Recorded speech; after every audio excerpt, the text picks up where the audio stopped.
Looking to score yourself a new pair of wheels? Well, the time to buy might be soon with new tariffs rolling in.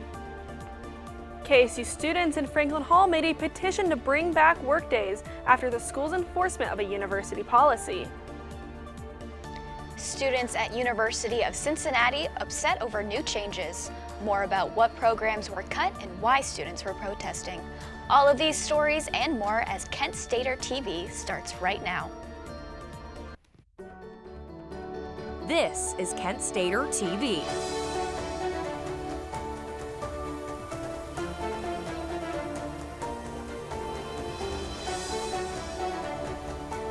Good Tuesday evening, everyone. Welcome to Kent Stater TV News at 6. I'm Liv Sharp.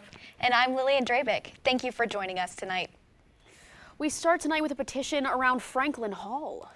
Our own Emma Campbell spoke with students to get their reaction to the policy. That's right, guys. There is currently a petition gathering signatures to change a policy that has been brought to staff and students' attention. I visited Franklin Hall today to get their thoughts.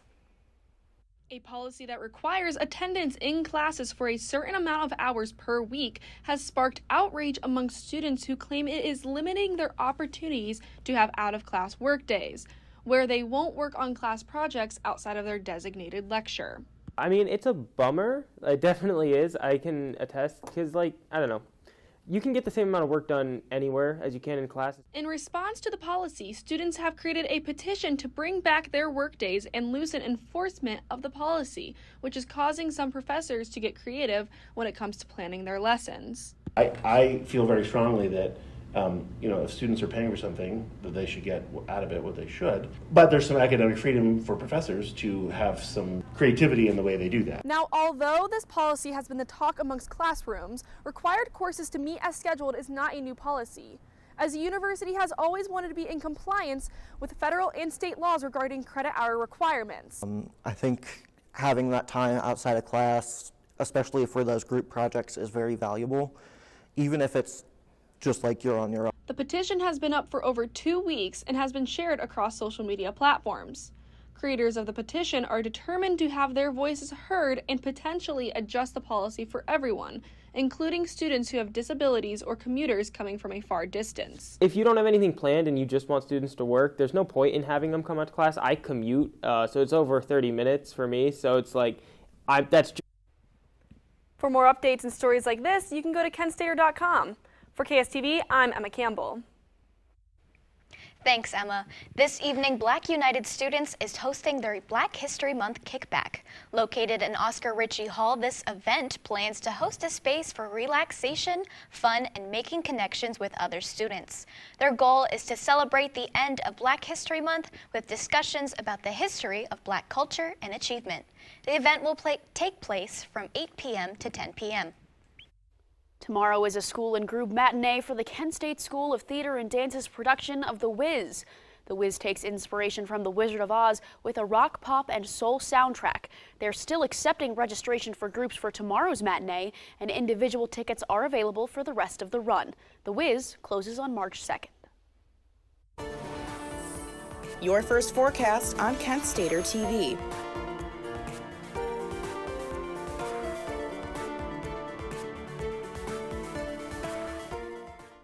It's not quite short weather that we're having, but it's all about perspective, right? Looking here today at Kent, we have 45 degrees outside of Franklin Hall right now. And look, for the first time in a long time, I was able to walk to class with my jacket unzipped. And that's also thanks to the low winds that we've had today in Kent. The rest of Northeast Ohio can't be as thankful as we are. And cloud coverage today at 60%, so sunshine's still hiding from us, but I'll give you a look ahead for this evening. Tonight, hourly forecast, it's going to, as the sun goes away, it's going to get down a little bit, so 39 degrees, that's going to cap us off, and then go down to 36 degrees and then 34 degrees this morning. So that's something you'll want to look out to as you do your walk to class tomorrow.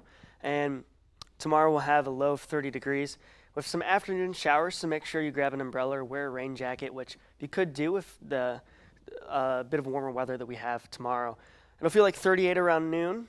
Great time to go out and get some lunch. You could probably leave your backpack in class and just go and get some lunch with your raincoat on. And then we'll have low winds of 3 to 6 degrees, and then just rain from starting at noon until 11 p.m. So things are definitely looking all right here, but could they be better?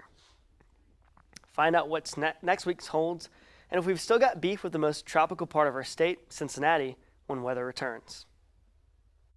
All right, thank you, Alden.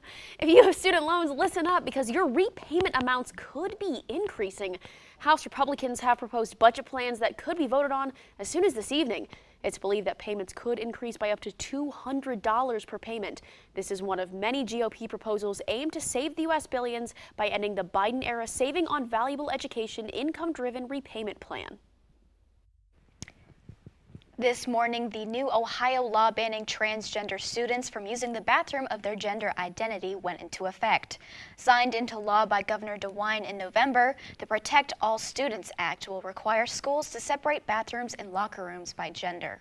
Unlike other states who adopted this law, private colleges and universities across the state will also be affected. In a school board meeting last night, Akron Public Schools heard from community members who oppose the city's plans to roll back DEI initiatives in order to continue getting government funding. No vote was taken last night on the repealing of said programs, but the board will continue to discuss it tomorrow evening. These policies were put in place to create a barrier-free learning environment in Akron. The students of the University of Cincinnati staged a protest on Monday against the recent decision to cut DEI programs.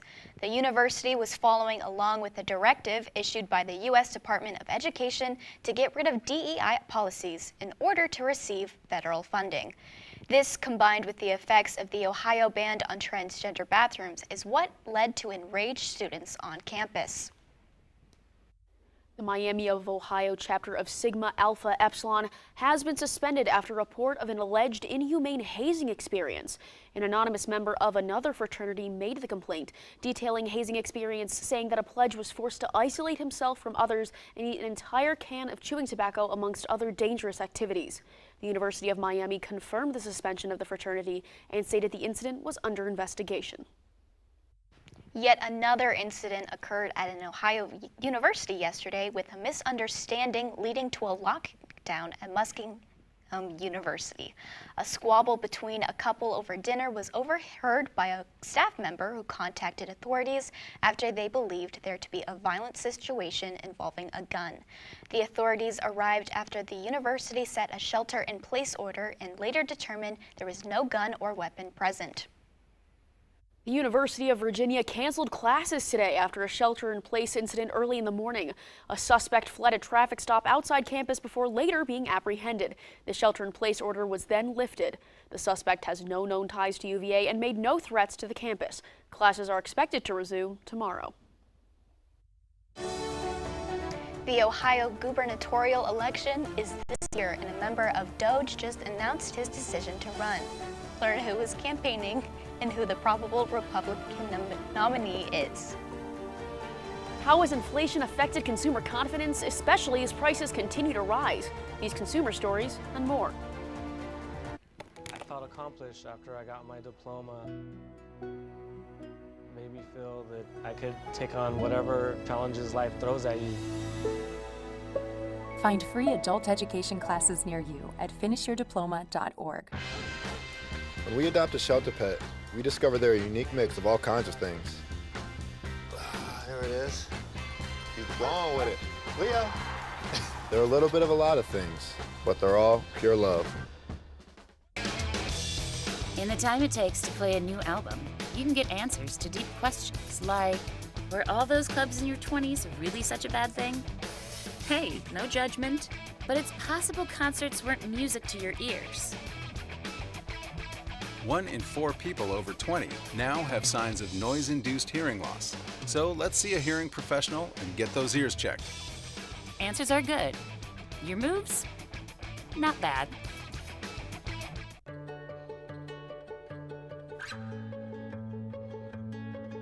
I feel like her heartbeat is like same speed as mine.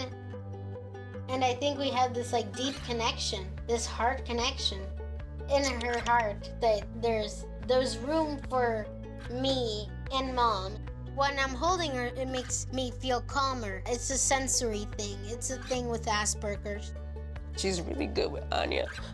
I've seen adults react to my daughter when she has meltdowns like she's from a different planet. And this little animal just sat next to my child and was just like, you know, it's gonna be cool. She's my superhero. Good job, kitty cat. When we adopted Lucky, we discovered all the wonderful things that make her unique. Lucky's a little bit of a lot of things, but mostly she's pure love.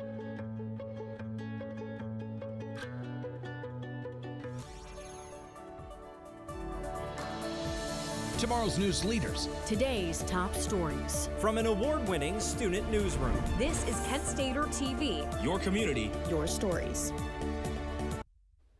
Last night, Vivek Ramaswamy announced his candidacy for Ohio governor. Ramaswamy is touring around Ohio today campaigning, pausing his activity with Doge to prepare for his run. He's a former biotech engineer with no experience in politics outside of a brief run for president and his recent work with Elon Musk and Doge. President Trump endorsed Ramaswamy on Truth Social, making him the probable Republican candidate for primaries. Following the recent deadly floods in Kentucky, President Trump approved major disaster funding. The relief funding will go towards those impacted by the damages due to the flooding and freezing temperatures, specifically grants to homeowners and businesses with temporary housing. The money will also be directed to state and local governments as well as select nonprofits. President Trump's international policies are starting to take effect. For these political headlines and more, we turn to our correspondent, Avery Rigney. Good evening, Avery. Thank you, Liv and Lillian. And there is a lot going on in the world of politics since Trump's recent presidency. Let's take a look. President Trump led the U.S. in breaking its European allies over the war in Ukraine when the U.S. refused to blame Russia for its invasion of Ukraine. This division followed Trump's decision to engage in direct talks with Russia while excluding Ukraine and European supporters. Trump also abstained from voting on its own resolution after it was amended by European countries to explicitly call Russia the aggressor.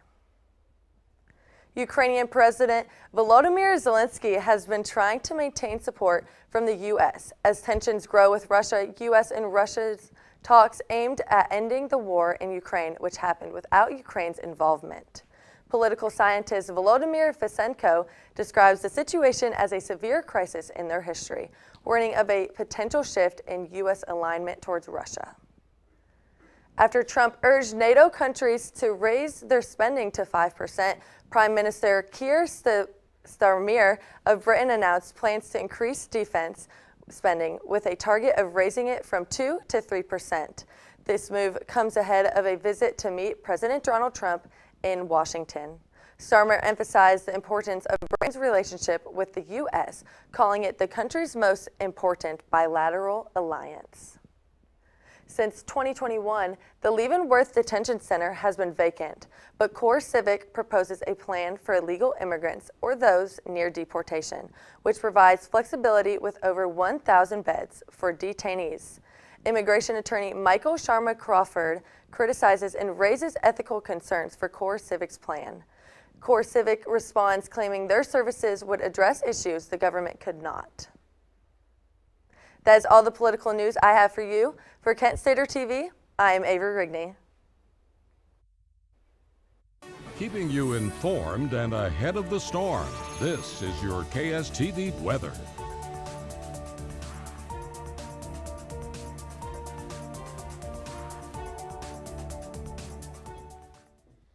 Spring hasn't sprung yet, but you'd be forgiven for thinking so if you stepped outside today in the Buckeye State. Starting right here along the lake coast, you'll see Toledo at 52 degrees, which is a number that we haven't seen in a long time. I mean, think about the temperatures we've been having.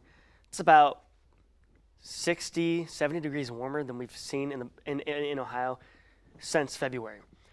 Over here in Akron, Canton, about 46 degrees. We'll get to that in just a bit. Down here in Cincinnati, they're the warmest in the state. They've been the warmest in the state. They're going to continue to be the warmest in the state.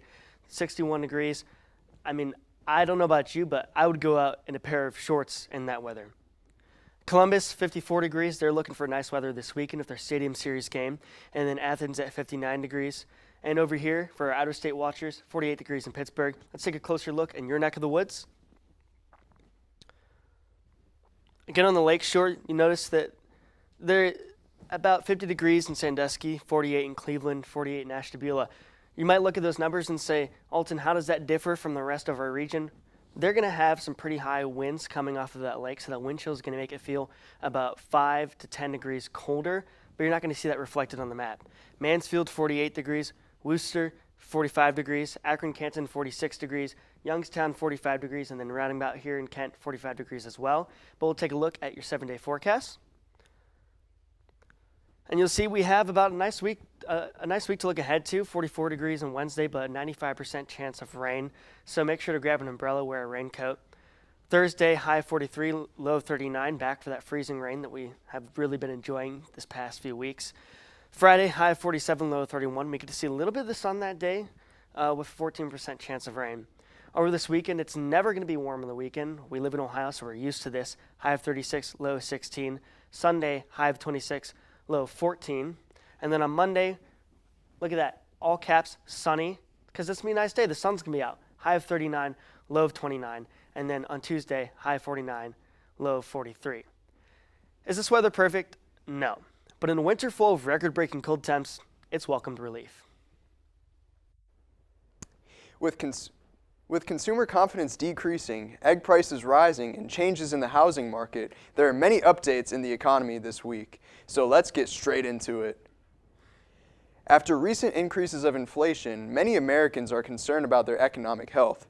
In February, the Conference Board's Consumer Confidence Index was down for its third month in a row in January. The National Federation of Independent Businesses Uncertainty Index increased to the third highest rating since its creation, and a survey from Wells Fargo shows around 75% of Americans reducing spending due to financial concerns. Last month, the average price for a new car reached $48,000. According to Kelley Blue Book, that is over an $11,000 increase. Head of Insights at car expert company Edmunds says that prices are expected to further increase this year. This is expected because of the 25% tariff on cars that has been proposed to begin in April. It is uncertain whether or not these tariffs will also be imposed on individual car parts.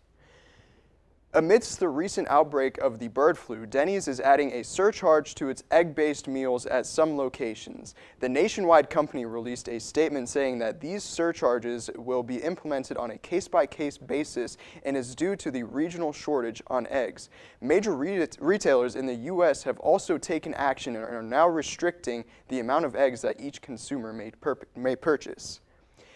After 8 straight quarters of decreasing sales, Home Depot sales have increased by 0.8% last quarter.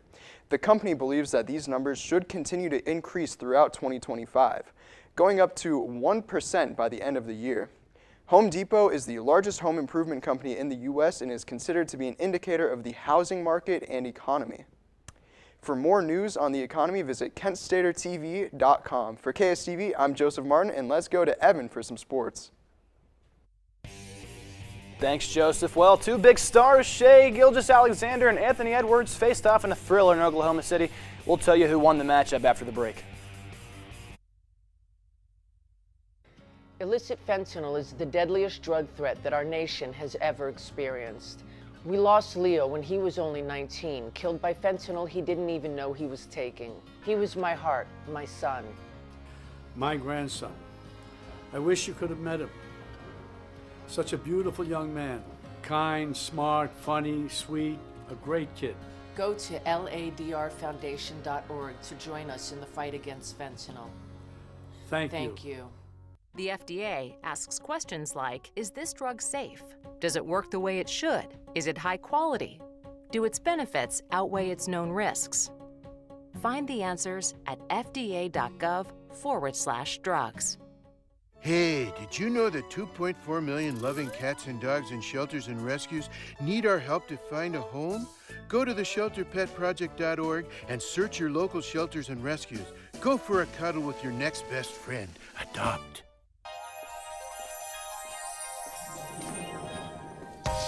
Say with me, imagine what you'd see if every child had a book to read. 'Cause every kid across the nation deserves a book to read, and we can make it happen right now. No, I don't know what you've been told, but kids with books learn so much more. So the mission is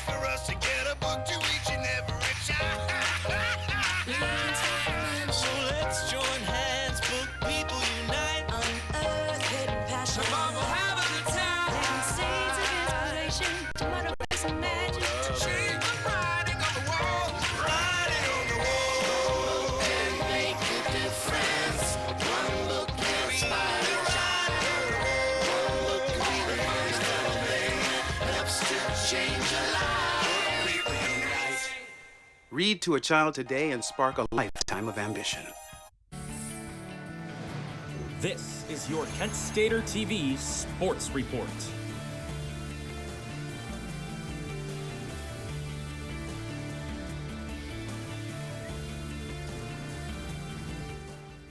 You can call it the tush push or the brotherly shove, but an NFL team wants to call it gone. An anonymous NFL team, later revealed to be the Green Bay Packers, has asked the NFL to ban the Philadelphia Eagles' signature move. The play brought the Eagles great success throughout the season, and the NFL had previously looked at the matter but had found no issue with it. But the potential ban will be discussed next month at the annual league meeting. Man, Green Bay Packers is making the NFL the no fun league. Really? Just let him play. Evan Schofield, what are your thoughts on this possible ban? What's up, guys? And, honestly, I think this is a pretty stupid decision. And here's a bright idea. Maybe don't allow the Eagles to get to the 1-yard line. It's not that hard. And it's even funnier because the Packers were the ones who said it, the team, that were doomed from the start when they played the Eagles, frankly. But I think the rule's probably going to stay. But it's now time to move on from the gridiron to the hardwood, and I'm here to help you look forward to some basketball here in Kent State. And what else is new? More MACtions coming your way tonight as the Kent State men's basketball team will host Toledo in the MAC Center. The Golden Flashes hope to get back on their feet after a brutal loss to Miami University last Friday, losing 92-96. Although the overtime loss was tough, the Flashes saw encouraging things from junior Delrico Gillespie and senior Jalen Sellinger, each notching 20 points. Kent State looks to pull off the conference win against third-ranked Toledo at 7. And we take you right back to the MAC Center tomorrow night as the Kent State women's basketball team will battle against Northern Illinois, and you guessed it, it's more MACtion. This women's team is on a hot streak after handing Ball State their first MAC loss since 2023. Sophomore Maya Babbitt ended up breaking the single-season 3 record, posting 12 points and making 4 three-point shots. Jenna Batch also posted 18 points of her own, and Kent State needs to stay aggressive to win this one at 7 p.m. And although I was hoping to preview some Kent men's baseball tonight, the game was unfortunately postponed due to unknown reasons. But the Flashes were set to take on East Carolina to kick off the LeClaire Classic. The 1-5 Flashes look to get some more pitching help and batting stability as they grab their third quarter runs before Mercer tied them. Can this underdog team get the road win in North Carolina? Find out Friday at 4:30. We're in Oklahoma City. Most people looking at this guy, Shea Gilgeous-Alexander, Anthony Edwards, another dangerous man, should be a fun one. Now the Thunder are going to have an early lead here, and Edwards says, it's about time I get going. It's a nice flush for that man. And then about 2 minutes later, Mr. MVP frontrunner SGA says, it's my turn. Now, Oklahoma City's got a 4-point lead, and Isaiah Hartenstein and Jalen Williams go, we can't let Shea have all the fun. Watch this again, guys. And Hartenstein gets some points on the alley-oop. Second quarter winding down, it's Aaron Wiggins from the 2-pointer. Very impressive acrobatic from Wiggins now, and now the half is about to end. Shea right back at it. That 3-pointer is money, 39 on the night for him. Fast forward to the fourth, it's a 7-point game, and Rob Dillingham makes the diving layup, and man looks pretty impressed. Shea can end the game here, but he does not have the buzzer beater. Look at this block in overtime by big Anthony Edwards. One star took down the other, and the Timberwolves rally back to beat the Thunder 131-128. Now, keeping things down south, it's a playoff repeat for the Cleveland Cavaliers, heading to the Sunshine State to face off against the Orlando Magic tonight in the Kia Center. The #1 team in the Eastern Conference looks to continue their 7-game win streak. It's business as usual for Cleveland's playmakers, Donovan Mitchell and Darius Garland, posting around 31 points per game each, with extra help from Evan Mobley. The Cavs can either repeat the past or the Magic can rewrite the future. That's all I have for you tonight. For more sports content, check out Overtime airing on Fridays and follow Kent Stater on all socials. I'm Evan Schofield.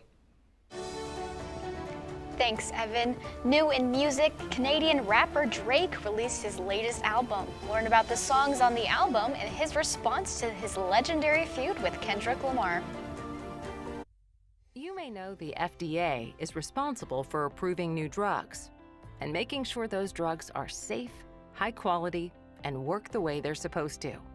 As part of its public health mission, the scientists and staff at FDA work to protect the American public by getting the accurate, science-based information they need to use medications wisely, all by asking questions and letting science lead to the answers. There's a place to share gossip about the office party fun, and a place to share the story you tell everyone. There's a place to share a laugh about when things went wrong, and a place to share the video of you dancing to your song. There's a place to share spare change, lunch, and your time. But we could all be better at sharing how we're feeling inside. 76% of employees have struggled with at least one issue that affected their mental health. When you share, you're not alone.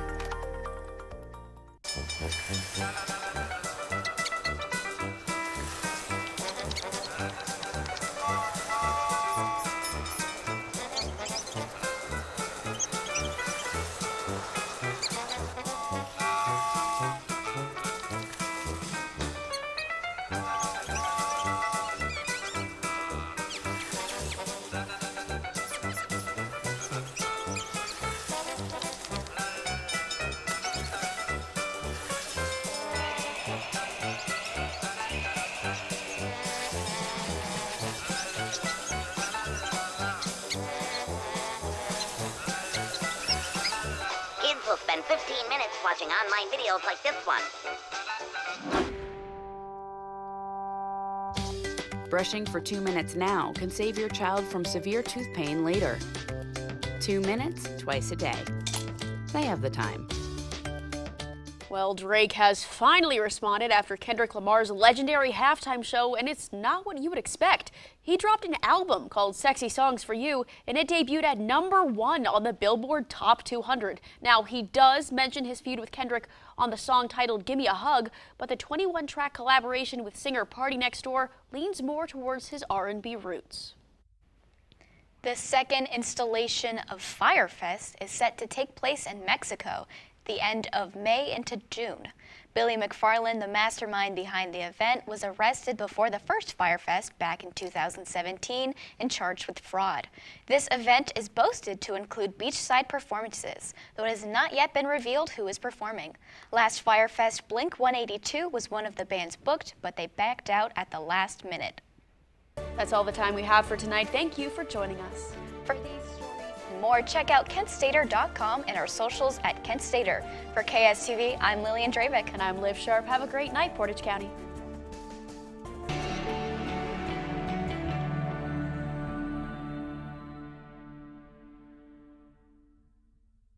The deal. You can be great at more than one thing. And getting involved in STEM opens up your world to a universe of opportunities in life. Get inspired and get involved today. There are STEM programs and science centers available in your community, so be sure to check out spaceforall.us to learn more and get started. Find your place in space. Space for All. Hey there, I'm Lance Bass, and this is CHIP. And for more than 100 years, American Humane has been protecting animals in times of crisis. And if you're like me, your pet means the world to you, and you want to keep them safe if disaster strikes. American Humane's first responders are always prepared to rescue animals in danger, but you can also help. To learn more about disaster planning and keeping your animals safe, please visit AmericanHumane.org. Did you know that children growing up with poor air quality have smaller lungs and higher rates of asthma than children that grow up with good air quality? And unfortunately, poor communities have poor air quality. IQ Air Foundation is working to change this. Today, the IQ Air Foundation provides filtration technology to schools with poor air quality through our Clean Air for Kids program. Our goal is to help over 50,000 school children every year breathe over 90% cleaner air indoors, helping to level the playing field, reduce barriers to learning, reduce sick days, and increase test scores. Mitigating poor air quality is key to environmental justice.